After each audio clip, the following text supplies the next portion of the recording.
from struggle to stability to success to significance. We engage in the type of leadership that says, I'm going to earn the right for you to listen to. I'm going to earn the right to lead in your life. We're going to have personal standards. We're not just going to do them in a way that gets results today. We're not going to be this thing that happens and then it's gone, the shooting star that's twice as bright for half as long. We're going to be a freaking planet. Biggest points that they said is, if you're always trading time for money, how can you ever have both? And I saw that business I had built before was always trading time for money. While my bank account was full, my relationship accounts were getting empty. While my bank account was getting more full, my spiritual account was getting more empty. My personal care account was getting more empty. And so one of the principles that we stand by is that delayed gratification is a mark of a mature person. When it comes all down to it, if you can learn how to delay gratification, then you won't have to delay it for too long. But if you can't, you'll have to delay it for the rest of your life. It'll become an unachievable goal because it's not supported by your actions, thought life, emotional life, and spiritual connection.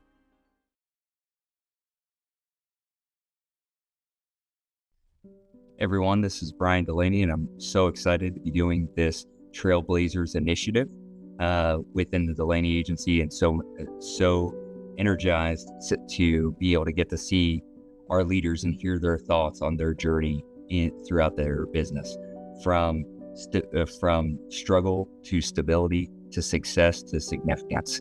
And we hope to give you a guide through this process, what it's looked like for us, so that you can start to adopt some of the same mentality, some of the same practices, some of the same strengths that many of our leaders have demonstrated in order to help them achieve their goals and achieve an amount of fulfillment in their life that's really unmatched.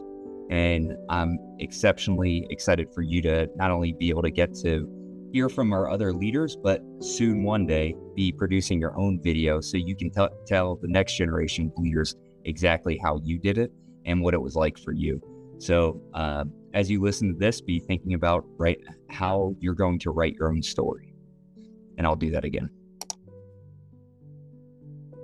Delaney Agency has been a growth process. It's been not just a person, it's been a movement of people toward financial freedom, impact, and fulfillment. And we have grown this just starting as an individual producer, entering into a system that was going to demonstrate and line out the behaviors and what it was going to take to be successful. So instead of being a flash in the pan, or instead of just getting lucky being successful, I needed a program, I needed a system, and I needed guidance on how to be successful. And that's what it springs from, is Symmetry Financial Group's system on how to be successful. And the Delaney Agency has just been the expression of mine and other leaders who are part of our agency in creating this system and putting our own fingerprints on it, really making it our own, taking full ownership. And so you'll have the Delaney Agency, and then you'll have the Hunt Agency, which has different flavors to it. And then you'll have the Penso agencies that have a different flavor to it,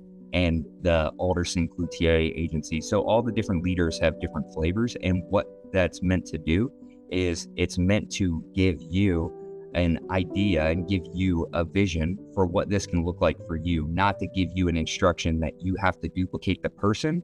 But if you duplicate the principles, you'll find the same lasting formulaic success that we have found. And it won't be about getting lucky and just lasting for a moment, but it'll be about being precise and creating a lasting legacy of impact that'll lay in the hearts of other people and the difference in their lives from how it used to be to how they live today.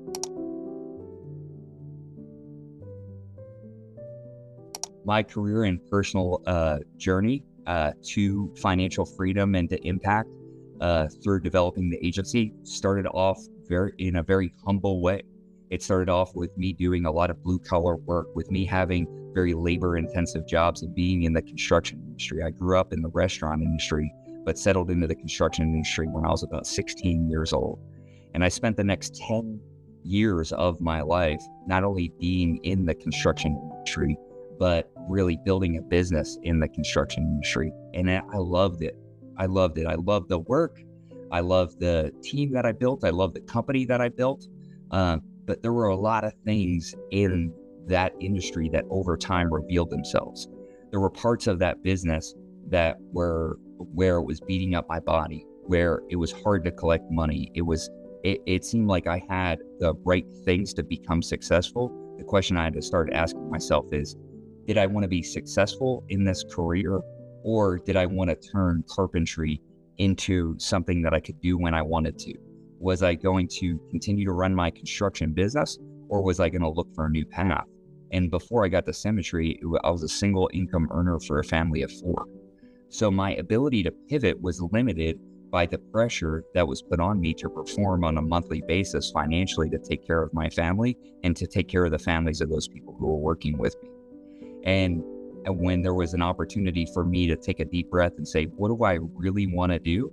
I couldn't go back to college. I couldn't do all that. I couldn't take out loans. I couldn't do all of that just because I had just gotten debt free. And we were in a place where we didn't have a ton of resources to start with. So that really narrowed my path. But what they say is when you wait and if you're patient, the right things can come to you and the solutions will come. But they don't always show up the way that you think they're going to show up. I think it's Benjamin Franklin that said, success doesn't show up when you expect it. And when it does show up, it's often dressed up in overalls and disguised as hard work, right? And so I saw an opportunity where there was some great things and some ways of doing business that were going to be different than my construction business, but I was really just looking for something new. And that something new fell at my feet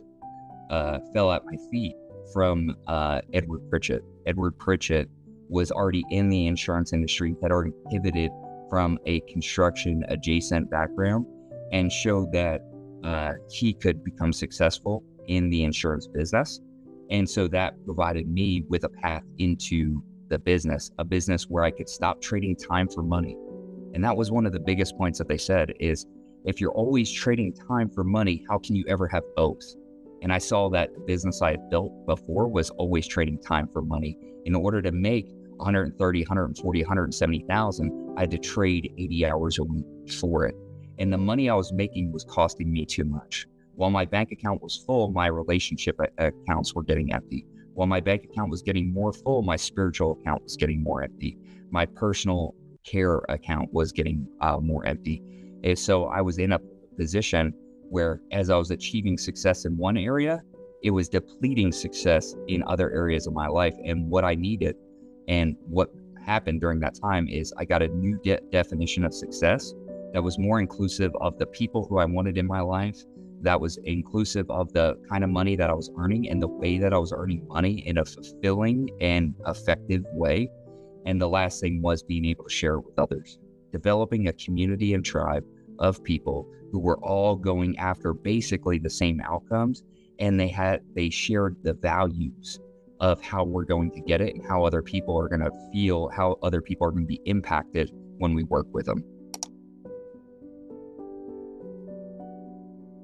Having some experience in the insurance industry before I came to Symmetry Financial Group was very helpful, because when I went to that other company, what I found was I was doing a lot of the same things, getting a lot of the same results. And so not only did the company I worked with have to change, but I needed to change as well. I needed to change the way that I was doing things. And thankfully, Symmetry had a system and almost like a compass for that, where I could find my true north. What was true north to them? True north was achieving that balance of time and money freedom. That was true north. True north was being able to share the wealth of opportunity in this $1 trillion business with others, so that I could build a tribe, knowing that it's only lonely at the top if you go alone. And what Symmetry had built was a culture of not going alone, but going together and working together, utilizing each other's strengths in order to all level up. Because they said a rising tide raises all ships. And I didn't want to be a solo sailor. I wanted to have an armada, a fleet of ships that were heading toward financial freedom, that were heading away from these empty definitions of success that cause pain, suffering, and separation. And I wanted to head toward this true north of being able to work with people who had common goals and common values, being able to achieve outcomes that were not only successful, but were also fulfilling and would create well-being. And to be able to do that around other people where we could have a lot of fun, help a lot of people, and make a lot of great money for the great impact and value we got to add back.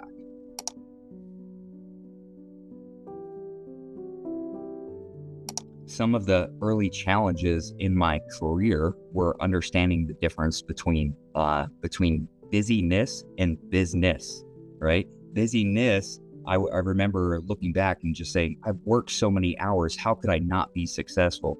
But I would look at my schedule and then look at my bank account, and I would see two different things. I would see a successful, in my mind, schedule, but then I would see an empty bank account.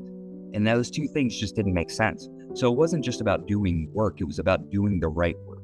It wasn't about just staying busy, it was about making progress. It wasn't about making simple things like work and getting results complicated. It was actually making those things simple by simplifying what I had to do in order to achieve them and inspire other people to get those same results. So when it came to that, I wanted to show my best off when I first came to this company. I wanted to show off everything I knew. Here's all the stuff that I know. Look at what I can do, right? All of that. That ended up being one of the biggest obstacles to success in my business, because I was telling everybody what I knew, but it wasn't what I knew that would get me to the place I wanted to go. What I knew would only get me to the place that I had been. So I needed to get my ego, my oversized ego, out of the way, and instead of being so confident in my answers, become curious with my questions. Instead of being so confident with my actions, start to follow the instructions. Pull out the instruction manual and learn how to build success. Learn how to build a business that was big enough for other people. Learn how to dream in such a way that other people could dream with you and those other people fit into your dream. Is your dream only big enough for one person? And my dream at the time was big enough for me and for my family, but it was also going to put golden handcuffs on. And so I needed to learn how to work in a way that would get free, And so in order to do that, I had to do things that were just like I thought, just a little bit different. I had to believe. Well, when I have evidence, I'll believe. No, that's not how that works. Just like I thought, that's just like I thought, but different. So in order to believe and see the results, I would need to do first. And as I did more, my belief would grow. As I got more results, instead of saying, I can't do this, saying, how can I do this? Just like I thought, I can't do this, but different. How can I do this? Just like I thought, I'm going to need to get really great at being with this company before I share this opportunity, but different. In order to get really great at this business, I'm going to need help. And I know I learn twice every time I teach once. Right. So a lot of the struggles came from that perspective of just like I thought, but different. And so when you run into those brick walls, understand that the difference between what you think and what is actually going to be effective is just a little. It's just a little. And we make a lot of small changes by learning how to become aware of those success opportunities that arrive in those small times. But a lot of times we don't notice them because our eyes aren't fixed. Our perspective isn't fixed in order to be able to discover and execute on those opportunities in the moment. They just become regrets for later on. So just like I thought, right? Just like I thought, I'm going to be successful, but it happened differently because I had to start with humility. I had to start learning how to be a great follower before I could become a great leader.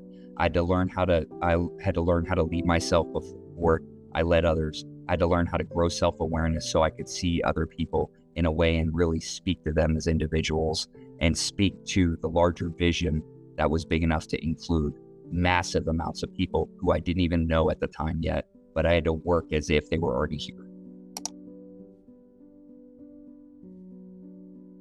I would say the two biggest achievements inside of the Delaney agency. Now, all of the achievements seem like the biggest deal in the world because that was that's the best I had ever experienced at the time. So in those moments, don't forget to celebrate in order to lock those things in, right? When it comes to these big achievements, a lot of us want to say, that didn't really matter.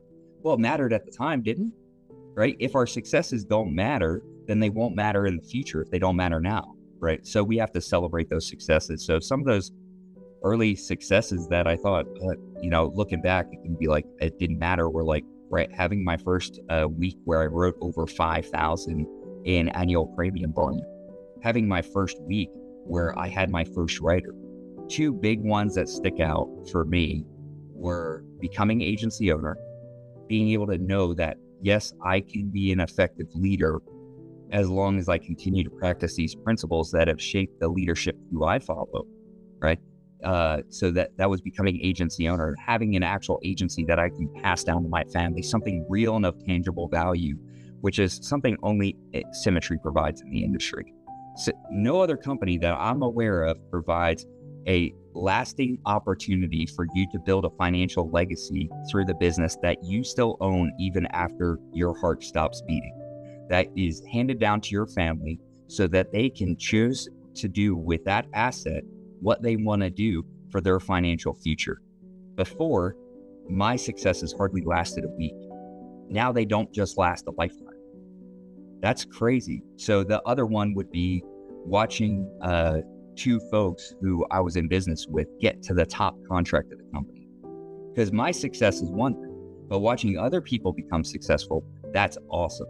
That's incredible, because the more people who are in it means there's more room for more people to become successful. And the more different kinds of people who became successful, it created more and more of a window of like, oh, this kind of person can be successful. Not only somebody who was blue collar, who was in the trades, but somebody who had a background as an engineer, somebody who had a background in the restaurant industry, somebody who was in tourism before, someone who has a background in car sales, somebody who has a background in fill in the blank, right? Could be successful. So I would say becoming an agency owner and then watching the first agents who came and worked at starting from a 60% contract, getting to the top contract in the company, and watching them move through that same hero's journey of initial call, not answering, setback, to that place where they find the promised land and they bring others in with them. So I'd say those are the two biggest achievements. I could name 1,000 more though, for sure,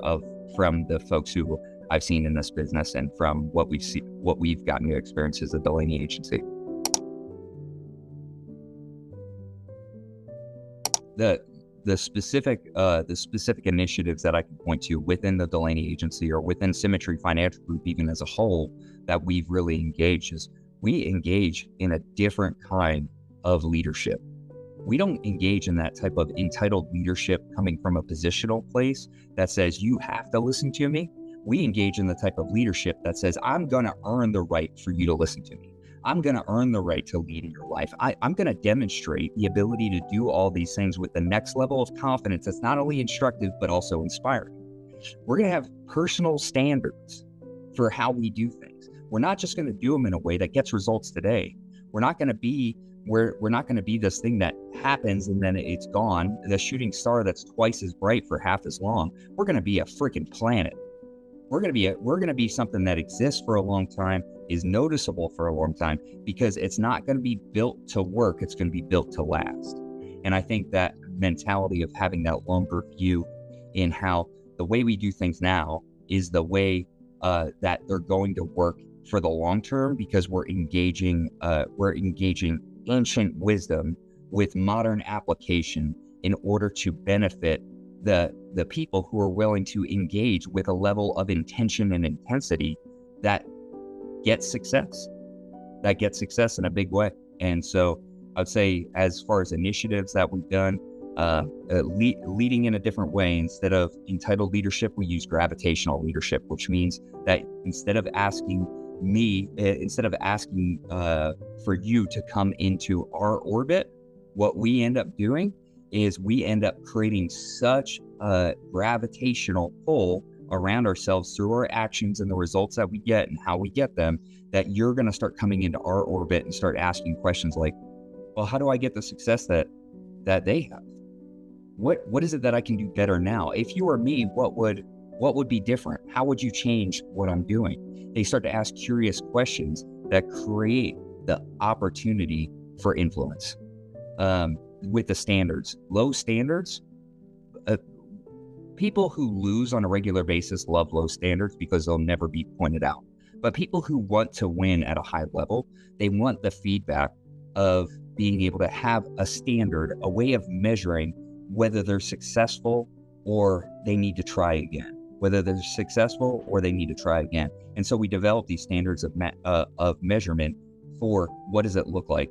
And we can't set the standard at survival. We have to set the standard at success, and we have to set the goal at significance. Because what we know is if we set the standard at survival, you'll fall just below that. And so high standards, real leadership, and the way we do business. We do business in a way that impacts the communities around us in an amazing way, that impacts the people who are with us in an incredible way, that delivers a service that's valuable in a real way, and that empowers and equips the people around us to find their next level, to inspire them to say, today you are enough for today, but who are you going to become so that you show up at tomorrow and you know you haven't procrastinated, but you've pushed with a purpose. And that's going to have a great impact. So we build great businesses so our businesses can do great things for the people, communities, and with the products that we offer. Really still sharing the wealth of opportunity that's in this business. It's sharing that opportunity for people to get free from chasing time and money.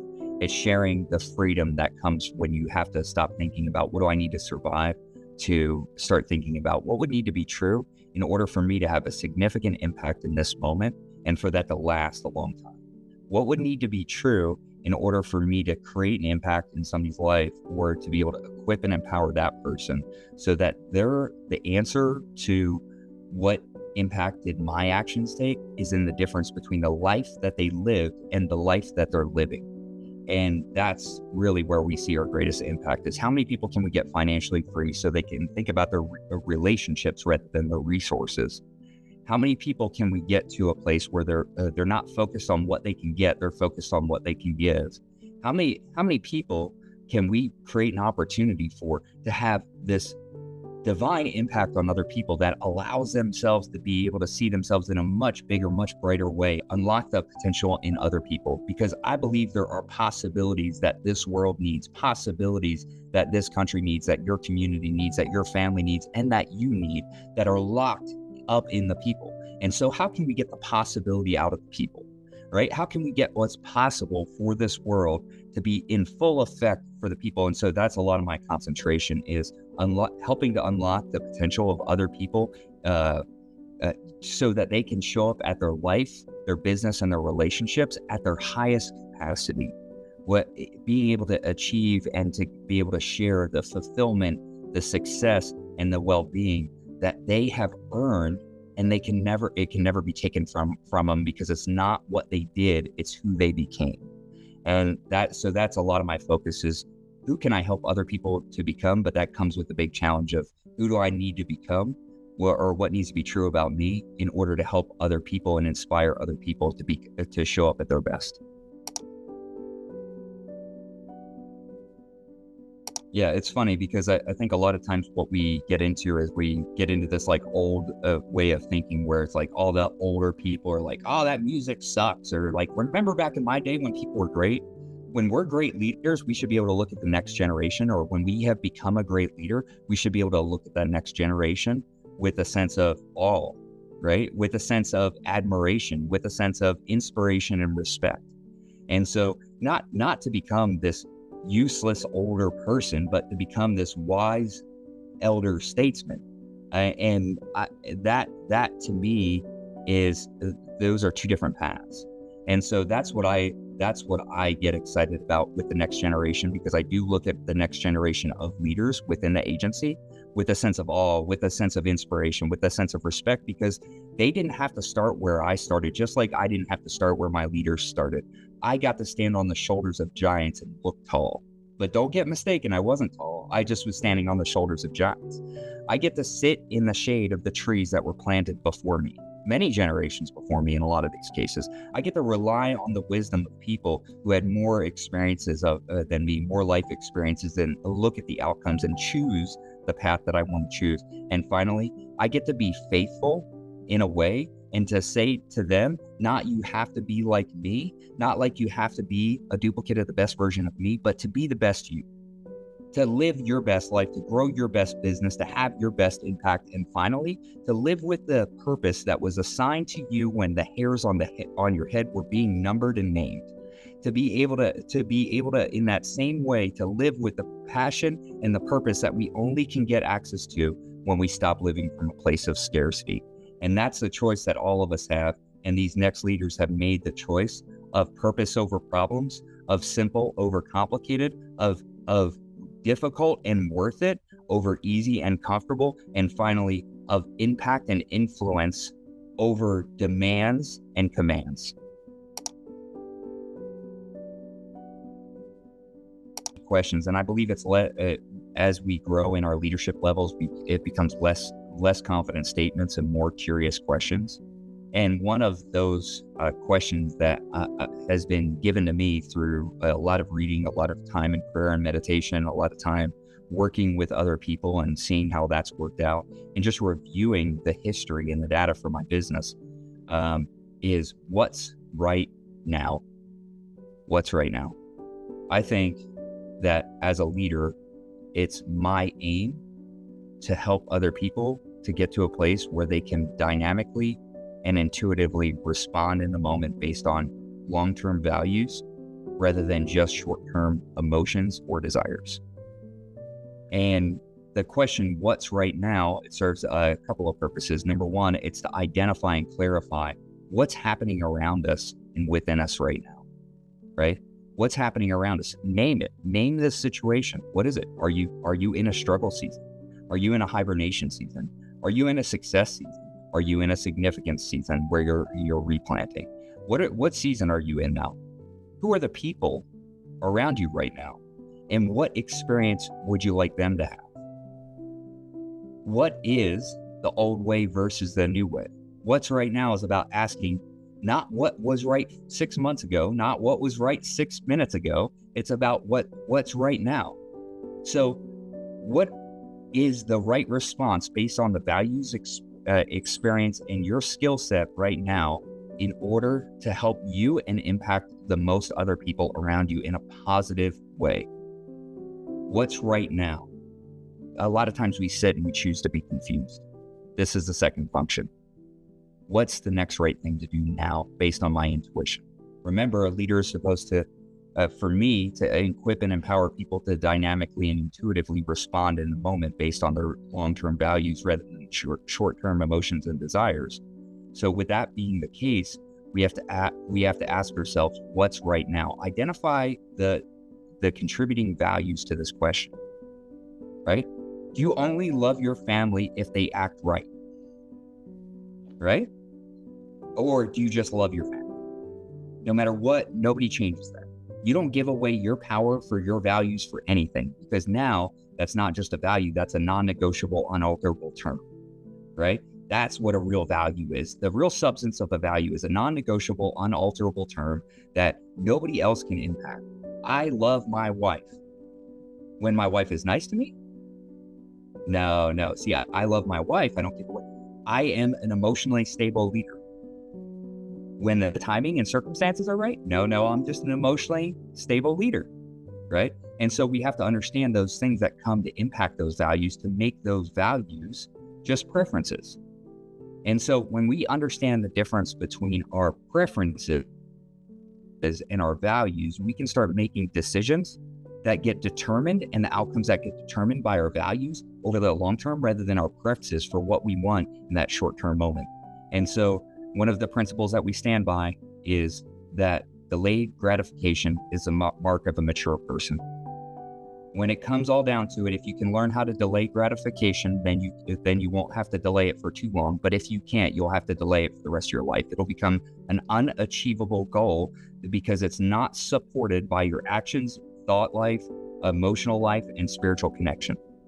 Right? So delayed gratification being the mark of a mature person Do you need to get what you can get right now, or are you able to stick it through, be patient and persistent, and get what really matters and is going to positively impact the people around you while you're inspiring other people to do the same?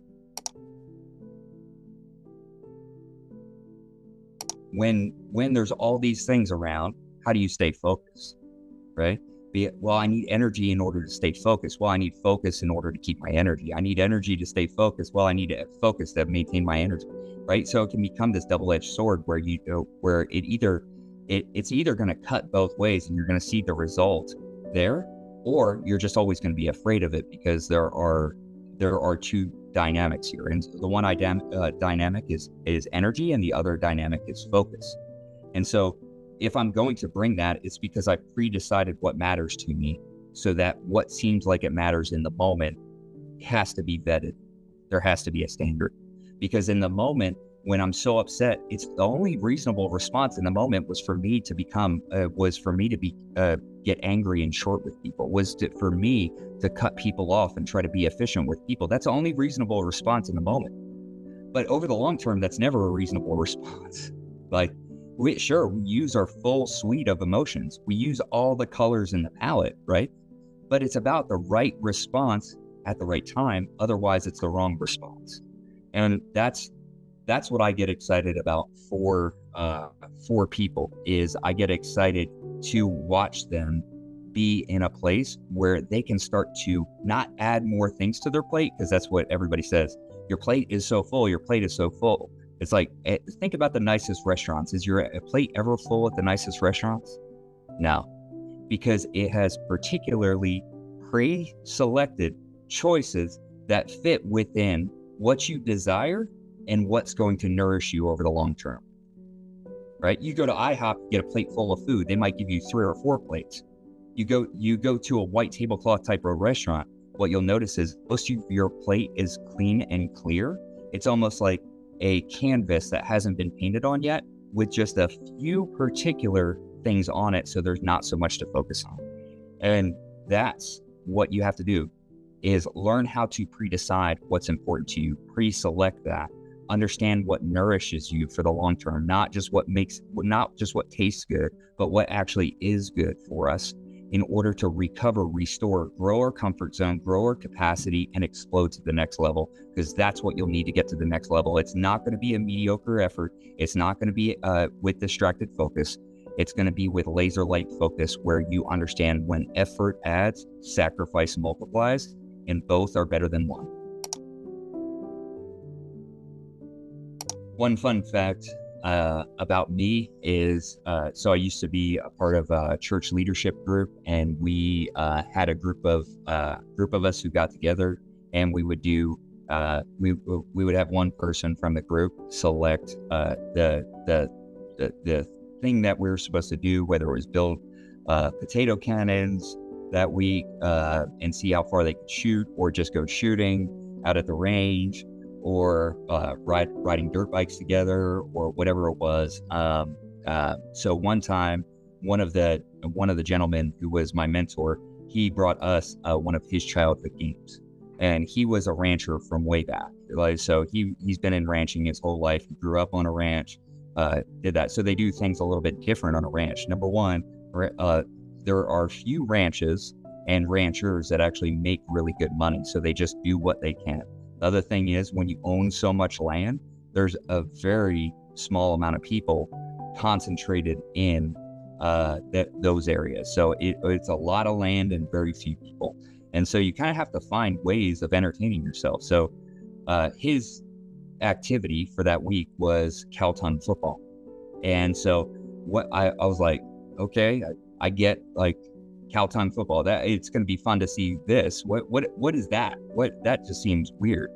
Well, you play football with a cow tongue. And so when they used to slaughter the cows for beef, they would take out their tongues and they would freeze them, and then you would play football with them. And the game got harder because you weren't playing on a traditional field. We were playing in beaver ponds, which just means a flat piece of ground that would be covered by water because beavers would build dams and the water would all back up. And so you'd be running and it would be flat ground, and then it would go right down into a big hole. And so you would disappear either up to your waist or even up over your head sometimes when you were running. So you would just see somebody running and with this frozen cow tongue in their hand, and then they would just disappear. Well, what does heat and water do to things that are frozen, right? It thaws them out. So the game would get harder the longer you played because cow tongue would get more slimy, gross, and thawed out the whole time. And so soon enough, you'd be getting hit in the face with it. Instead of it being like this, it would be like that, just falling off of it. And then you would go down in the water, and every time you would come up, it would be more floppy. And so you went from throwing passes with the Saints to just like doing a little shovel pass or a handoff to somebody else. But that's some of our country living. That's some episodes from another country living series in my life. But yeah, that's something that a lot of people don't know that I've done before, and something that I would guess a lot of people are going to listen to have never done, nor do they ever want to do. So yeah, so a lot of people talk about this work-life balance, and what I would contend is that that's really a myth. If you look back at the turn of the century, the turn of the 20th century, you would see that only 5% of people were working for others. And now at the turn of the last century into the 21st century, 95% of people were working for someone else. So it went from 5% of people being self-employed, or 5% of people working for others and 95% of people being self-employed, to 95% of people working for others and only 5% of people being self-employed. And or just using those rough numbers in order to visualize it, because it's about that number, but it's not exactly. And so when it comes to this, do you think the farmer has work-life balance, or do you think they have work-life synthesis? Right? Do you think that the mason, right? The mason or the metal worker from back in the day, for all of you who have a last name that ends in Smith, whether it's Goldsmith, whether it's just Smith, whether it's whatever it is, if it ends in Smith, that means your family at some point along the lines were people who made things.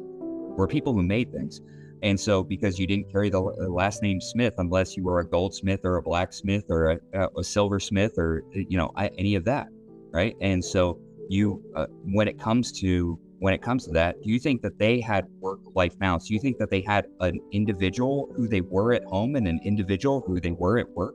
Or do you think the individual they were at home supported the individual that they were at work, and that was just a whole day? It wasn't their work day or their family day. It wasn't the on day or the off day. It was just another day for them, because who they were and what they did were completely tied together.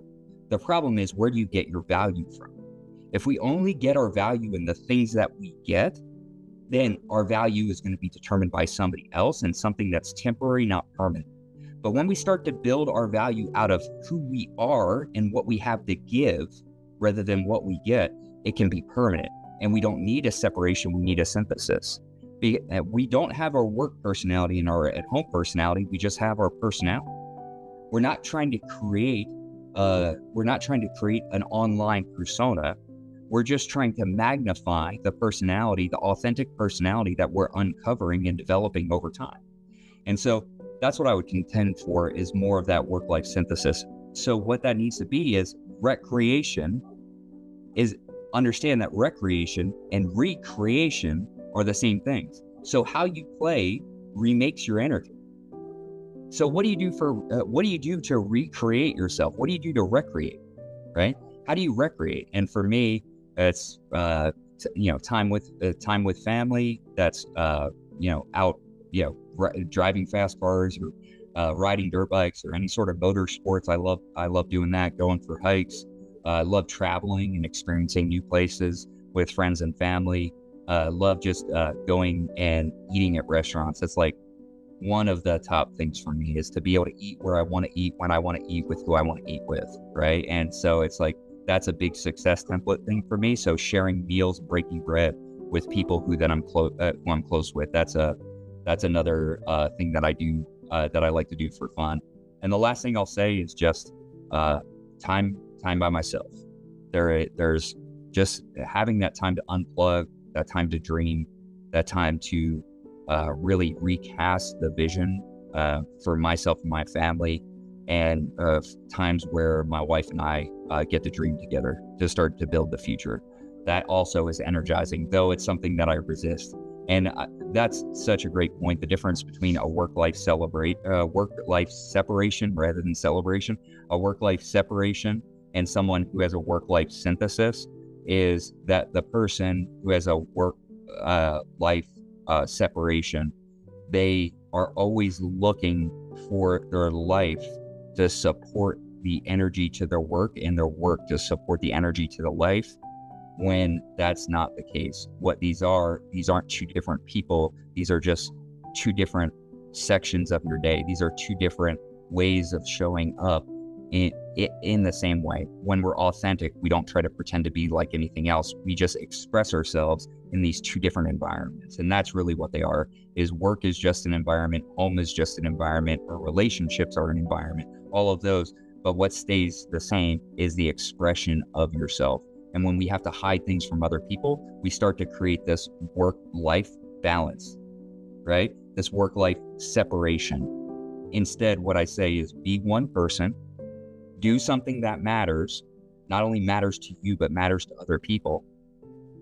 Learn how to share that with others, right? So that the thing you're doing today isn't the thing you're doing in 5 years from now. You have to be able to grow inside your capacity, and don't grow without your partner.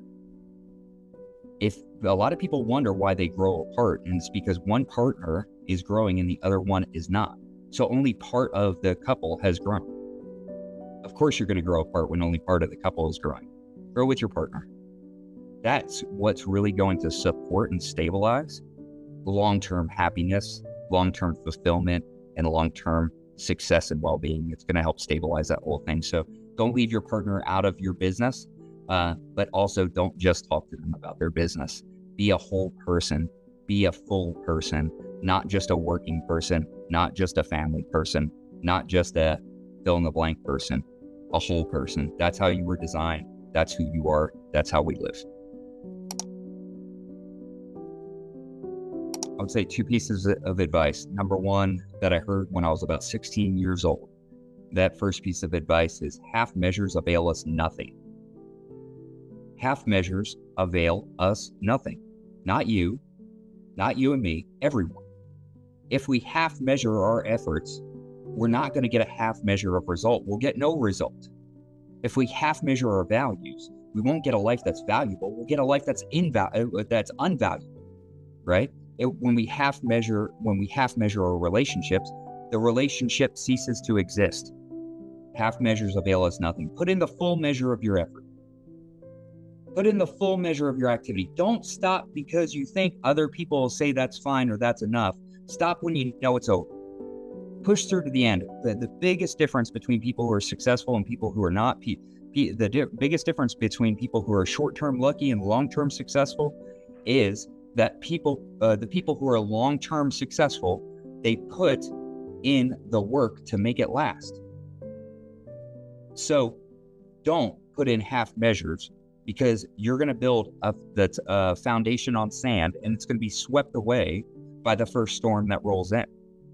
You want to build something resilient that lasts. So what we're going to need to do is we're going to need to invest a lot in it in the beginning. You might say, well, I don't have a lot of money to invest. Stop looking at what you don't have to invest and start looking at what you can invest. What is not necessary today?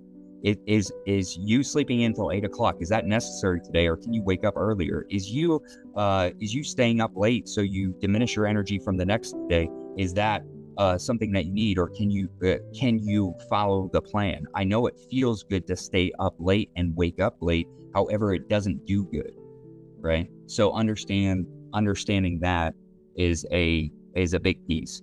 Half measures avail us nothing. Second thing, if I could go back and I could tell somebody who's just getting started, if I could go back and tell myself as I was just getting started what to do, what to expect, what to do, I wouldn't give myself specific instructions. I would give myself a principle, like a guiding principle. And I would go back to myself and I would grab myself by the shirt collar and I would look right in their eye and I would say, you can be here and feel like this. You don't have to choose. You don't have to choose. You don't have to be here or feel like this. Right now, you might be experiencing an awesome feeling, the best time in your marriage, the best time in your relationships, the best time as a parent, the best time as a friend, the best time as a husband, wife, a daughter, son. You might be experiencing some of the best things, and you might be like, well, I don't want to lose that feeling. I don't want to lose the feeling of this connection. Or I just want to say, you don't have to give that up. You don't have to give up feeling great in order to do great, in order to get great results. You can have both. In fact, I would tell myself that not only can you be here and feel like this, but you're going to have to. You're going to have to.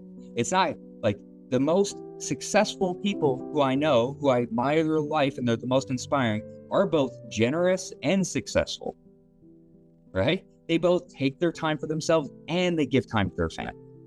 That's where it goes, not from separation, but back to synthesis. We're bringing things together. We're not having to invent them. We discover them and bring these things together. And we put all things together that are good, right? What's the good, the true, and the beautiful? Okay, we've identified those things. I want you to know that you don't have to give up being here in order to feel great about yourself or feel great about the impact with other people. You don't have to give up having your special relationship and connection with the people. You may just be short-sighted and be in a place where you think that where you are today is a lasting thing, but it may only be an umbrella in a hurricane, and you don't know that the hurricane is coming. So fortify your foundation, build things in the right way, don't half measure it, and don't be worried about it, because as long as you don't just go after success, which is having more, but you go after success and fulfillment, which is having more and needing less, you will achieve the well-being. You will find what your maker has planned for you. You will realize your purpose, and you'll uncover this thing that is not just an addition to how you feel now, but is a compounding factor where you feel so much more of the way you used to feel that you didn't even know it was freaking possible for you, and you just want to give that away and share that with others. That's when you know that you're on the right path. That's when you know you're on the hero's journey. And I just want to say welcome to it. And I'm so grateful you're here. Sitting here watching this, like saying, having doubt, experiencing fear. You might be sitting experiencing what you think is anxiety, but actually is excitement. And so if your heart rate is elevated because of this, it's a great sign that what you're about to do is something so valuable and important. You just don't even know it yet. You think it's fear, but it's actually faith, right? You think it's like something that's going to hold you back, but it's actually the fuel that's going to propel you forward. And you think that you don't have enough to be able to get there, but actually that belief becomes the foundation of realizing that other people who had less than you are already far beyond what you think for yourself. And if they can, you can. And I just want to tell you from the bottom of my heart, I know how I showed up here. I know the type of person I was. I know where I was at developmentally, and I know how much I've grown since it's happened. And the me of today would hardly recognize the me of day one here with the Delaney Agency. The me of today would not be friends with me of the day one. I would not be close with that person. I would hardly be able to relate to them. And I just want to give you the encouragement that one day you can get to a place where you can look back on yourself and say, I'm so glad I was there and I'm not there any longer. I'm so grateful for day one, and thank God I'm not at day one. Now I'm day 100, or now I'm at year 10, or now I'm at year 15. I'm so excited for you to realize that the longer you're in this, this business does not get easier. It just gets better. It just gets more full. And I hope you realize the value in all of that. When your perspective begins to push from how can I be comfortable and how can I make this easy, to how can I challenge myself and bring my best to the table, then you're going to start to be able to provide that other lane, for other people. You're going to start to be able to impact other people in just the same way. In fact, I will tell you that we're not going to put that in you at all, but that's already in you. It's the size of a mustard seed, and we're going to start watering it today. And the way that we're going to water it is by you simply joining us in the work that we do, the work of belief, the work of massive action and constant correction. Don't just do the work, but get the coaching, the work of growing yourself in order to grow your business. And finally, the work of being around the right people and getting away from the wrong people. When you join us in doing that work, what you're going to find is not our success, but something that's truly original to you, which is your success.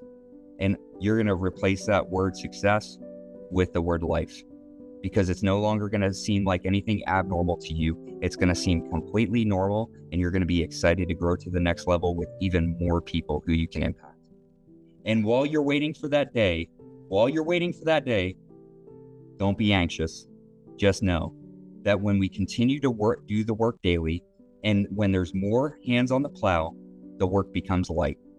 When we continue to put one foot in front of the other and we continue to say what's right now, and we don't half measure it, then we start to build a life that's beyond our imagination, simply because we went from a life that we were disinterested in to a life where we get to see the compound interest of focus over time and the maximum growth and experience in life that we get to live from that.